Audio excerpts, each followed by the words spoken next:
পাকিস্তানের উত্তর ওয়াজিরিস্তানের মীর আলী এলাকায় আত্মঘাতী হামলায় দেশটির সেনাবাহিনীর ১৩ জন সদস্য নিহত হয়েছেন।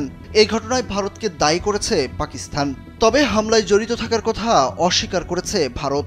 রোববার এক প্রতিবেদনে এই তথ্য জানিয়েছে বার্তা সংস্থা রয়টার্স।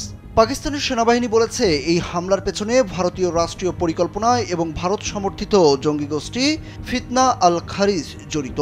সেনাবাহিনীর বিবৃতি অনুযায়ী এই বিস্ফোরক ভর্তি গাড়ি দিয়ে সেনাবাহিনীর একটি কনভয়কে লক্ষ্য করে আত্মঘাতী হামলা চালানো হয়। প্রথম সারির দল হামলাকারীকে শনাক্ত করে থামাতে পারলেও হামলাকারী একটি গাড়িকে ধাক্কা দিয়ে বিস্ফোরণ ঘটায়। এতে ১৩ জন সেনা নিহত হন।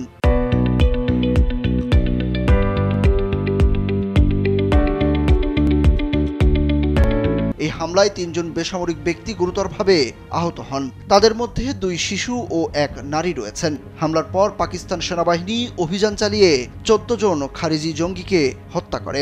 সেনাবাহিনী জানিয়েছে অভিযানের মাধ্যমে তারা পুরো এলাকাটি সুরক্ষিত করেছে এবং এই ধরনের অপরাধের সঙ্গে জড়িতদের বিচারের মুখোমুখি করা হবে।